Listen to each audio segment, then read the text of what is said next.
دهۆک کاک نافیز مستەفا سەرۆکی لیژنەی وزە لە ئەنجومەنی پارێزگای هەولێر لە شاری هەولێر لە گەڵمان ئەبێت. کاک نافیز، ئەو کەسانەی کە بازرگانی بە نرخی غازەوە ئەکەن چێن بەپێی بەدواداچوونی ئێوە؟ ئەو کەسانێک کە بازرگانی بە ئەوە بەعزێک لەوانە ئیجازەیان هەیە کە لە کەرکووک و لە جێیتر غاز دێنن بۆ هەولێر و ناشارمەوە هەندێکیان لەو بریکارانە کە لە ناو هەولێردا هەنە سوول ئیستفادە لە وەزعی لە کارگەی غازەکانەکەن لە هەولێر غاز ئەشارنەوە و دوای بەگران ئەیفرۆشنەوە. بەڵام ئەوە سزایەکی قورسی لەسەرە، بۆیە داوا لە هاوڵاتیانەکەین هەر کەسێک کە بەڵگەی لایە یان ئەزانی بریکارێک سەرپێچیەکە بێ پەیوەندی بە ئەنجومەنی پارێزگای هەولێرۆ بکە، ئێمە دڵنیایان دەکەینەوە بە دواداچوونیان بۆ دەکەین و توندترین سزاش دەدرێت لەسەر ئەو کارێ. بەڵێ، ئێوە وەکو ئەندامانی ئەنجومەنی پارێزگای هەولێر چیتان کردووە بۆ چارەسەرکردنی ئەم قەیرانە؟ خۆی ئەو قەیرانەی ئێستا نییە، چەند جار ئەو قەیرانەی پێشترە چەند ساڵانی ڕابردوو کە پلانێکی تۆکمە نەبوو لایەن حکوومەتی هەرێمی کوردستانەوە بە تایبەت وەزارەتی سامانە سروشتیەکان. بۆ نمونە ئەگەر بکرابە ئێستا لە هەولێر لە کارگەی غازی هەولێر چەند خەزانێکی گەورە هەبایە و زیاتر لە 3000 یان 4000 تن غازی تێدا کۆکراباوە، ئەو کاتێک کە غازیش نێت تووشی ئەو قەیرانە نابن. بەڵام لە سەرەتادا بێپلانی هەبووە و ئێستاش ئێمە هیچ شتێکمان لەبەر دەستدانیە بەهۆی قەیرانی داراییەوە ناتوانرێت لە ئێستاڕ هیچ بکرێت کە بۆ قەیرانەکە بە شێوەیەکی تەواو بنبڕ بکرێت.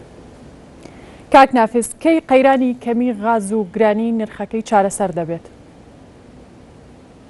پێم وایە لە ئێستاڕ چارەسەر بووە، 70-80 چارەسەر بووە. ئەگەر هاوڵاتیان هاوکاری ئێمە بن وەکوتم ئەو خەڵکانەی کە غازیان هەیە لە ماڵەوە پێویست ناکە بترسن غازی دی خەزن بکەن، پێم وایە هەتا دوای جەژن بە تەواوی چارەسەری قەیرانەکە ئەکرێت. بۆچی نرخی غاز لە شوێنێک بۆ شوێنێکی تر جیاوازە؟ نرخی غاز لەبەرەوەی ئەو بازرگانانە کە هەیە زیاتر لە بەهۆی غازی تجاریەکە لە کەرکووکەوە دەهێنن سعر بە کەیف خۆیان دانێن، ینی سعری دیار نییە، بەڵام ئەو غازەی کە سعری حکومیە بریکارەکان ناتوانن لەوە زیاتری بفرۆشن و هەر بریکارێکی سەرپێچی بکە بە توندترین شێوە سزا ئەدرێ و بۆیە داوا لە هاوڵاتیانەکەین کە هەر بریکارێک ئەزان بەڵگەیان هیچ کەسێک کردووە یان سزای هیچ کەسێکتان داوە لەسەر گرانی نرخی غاز؟ ئێمە چاودێری ئەکەین پەیوەندی بەلایەنی پەیوەندیدارەکەن لەسەر ئەو بابەتە، بەڵێ خەڵک هەیە سزادراوە لەسەر ئەوەی هەیە بریکارەکەی لێوەرگیرایت ئیجازەی لێوەرگراوەتەوە و ئێستا غازی پێ نافرۆشێت. کاک فایز، پێت وایە چ لایەنێک یان کەسێک لە پشت گرانی نرخی غازەوە بێت؟ وەڵا من نازانم بە شێوەیەکی تەواو کە چێ لە پشت گرانی نرخی غازە، بەڵام ئەوەندە ئێمە بە دواداچوونمان بۆ قەیرانەکە کردووە.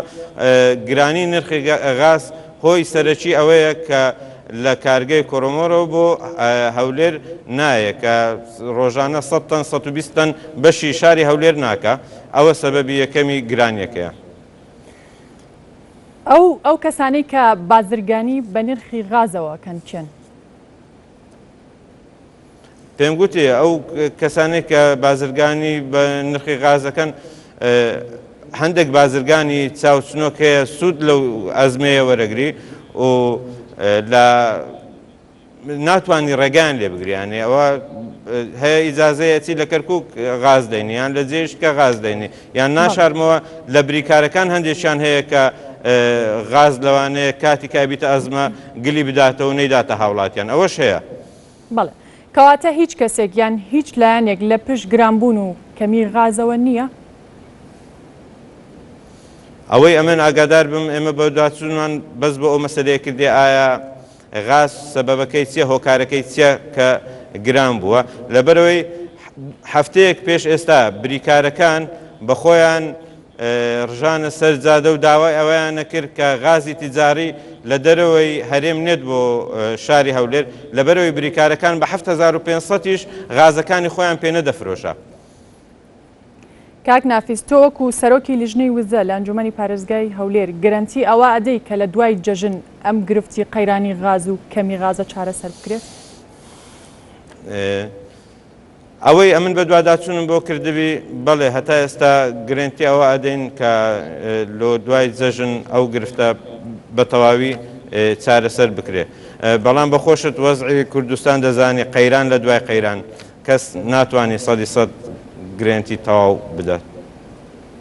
واتە نازانن دڵنیانین کە ئەم گرفتە چارەسەر ئەبێتیان نا؟ ئەوەی ئێستا بە دوواداچوونمان بۆ کردووە ڕوو لە چارەسەرکردنە. بۆ نمونە چەند ڕۆژە 120 تەن غاز دەهاتە هەولێر، ئەوڕۆ 250 تەن غاز گەیشتیتە هەولێر.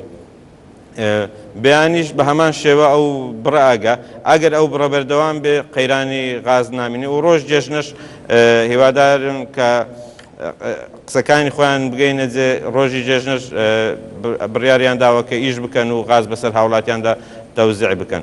بەڵام ئەگەر بتەوێت چارەسەری بنەڕەتی ئەوە ئەکرێ پێشتر پلانی تۆکمەدا بندرێت چەند خەزانێکی گەورە دروست بکرێ بۆ ئەوەی ئەگەر ئەو کێشانە سەر هەڵنەدا. کارگەی غاز لە کەرکووک 80,000 تەن بە معدل خەزنیان هەیە. هەر کاتێک ئەزمە دروست بی با یەک مانجی هەموو عێراق غازی خەزن هەیە لە کەرکووک. ئەکرێ لە هەرێمی کوردستانیش ئەو خەزانانە هەبن بۆی ئەو گرفتارە چارەسەر بکرێت. ئەی هەرێمی کوردستان چەند غازی هەیە؟ باست لە کەرکووک کرد کە 80,000 تەنی هەیە، لە هەرێمی کوردستان چەندە؟ لە هەرێمی کوردستان غاز زۆرە، بەڵام غازەکە بە شێوەیەکی ڕسمی ئیستیفادەی لێ نەکراوە لەبەرەوەی زۆرتر ئەسووتێ، ینی خەزن ناکرێتەوە. بەڵام ئەوەی باسم کرد لە کەرکووک لە باتی سووتانی ئەو غازە کە نەفتەکەی دەردەین، غازەکەش جارێکی تر لە ناو بیرەکە خەز نەکرێتەوە بۆ کاتی پێویست. بەڵام لە هەولێر هەتا ئێستا لە هەرێمی کوردستان هەتا ئێستا ئەوەی ئەمن ئاگادار بم سەرچاوەی سەرەکی کۆرمۆرە کەوا بزانم ڕۆژانە 1000 تەن 900 تا 1000 تەن ئینتاجی هەیە.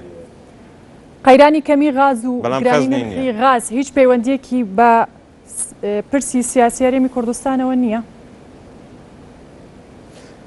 باوەڕ ناکەم ئەو جارە گرانی غاز پەیوەندی بە پرسی سیاسی کوردستانەوە بی. لەبەرە غاز کێشەشی هەندە گەورە نییە، وەکو قەیرانی سوتەمەنیش نییە، قەیرانی وەکو قەیرانی بنزین نییە. لەوانەیە بنزین ئەگەر قەیران دروست بێ یان کێشەیەک هەبێ لە وڵاتانی دەوروبەر ئەتوو نەتوانی بە ئاسانی بنزین بگەینە هەرێمی کوردستان. بەڵام غاز تاکیدم کێشەیەکی کاتی بوو و چارەسەرەکرێ. بەڵێ نافیز مستەفا سەرۆکی لیژنەی وزە لە ئەنجومەنی پارێزگای هەولێر ڕاستەوخۆ لە شاری هەولێرەوە لەگەڵمان بووی.